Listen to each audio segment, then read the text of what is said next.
this panning out, and where do they get that voice from in a moment. Now, yesterday's members of parliament sitting as a committee on finance and national planning conceded to public pressure and struck off several proposed levies from the proposed finance bill 2024. Now, those proposals struck out the 16% VAT on bread, the motor vehicle circulation tax, and the eco-levy on some goods, as well as excise duty on vegetable oil and on mobile money transfer.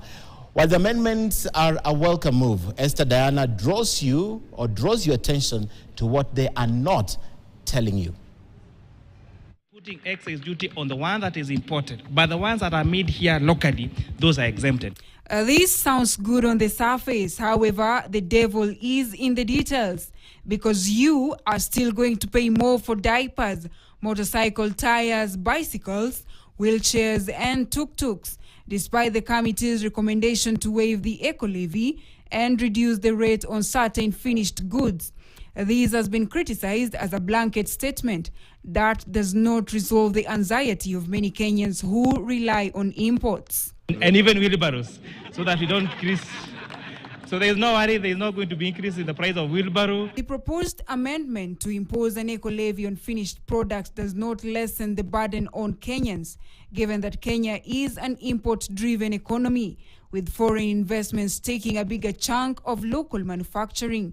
In any case, this tax relief is inviting foreign investors to manufacture in the country tax-free. And not to be hoodwinked by the few changes made. There are still issues that arose from the 2023 finance bill that doubled, the cost of living. The burden is not lessened in any way. And I believe some of these things were put there intentionally as a red herring to, hoodwink Kenyans. But the burden remains, the pressure must remain. Kenya's manufacturing sector grew at a slower rate in 2023 as compared to 2022. This was on the back of high production costs, inflationary pressures, and exchange rate fluctuations. According to the 2024 economic survey by the Kenya National Bureau of Statistics, Kenya's imports value was almost 3 times as much as the export value.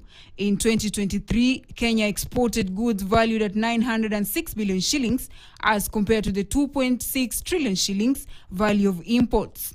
In 2023, Kenya imported plastics worth 13 billion shillings and exported plastics worth 11.9 billion shillings. In the same period, rubber tires and telecommunication equipments worth 16.8 billion shillings and 30 billion shillings respectively were imported. Automatic data processing machines worth 19 billion shillings, printer matter worth 9.5 billion shillings, and quality control instruments and apparatus worth 11.9 billion shillings were both imported in 2023.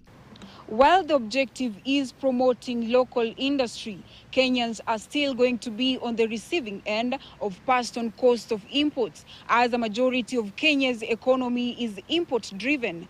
At the same time, big manufacturers in the country already enjoy tax incentives and investment allowances, while on the other hand, consumers who import finished goods are rarely cushioned against increased prices of these commodities.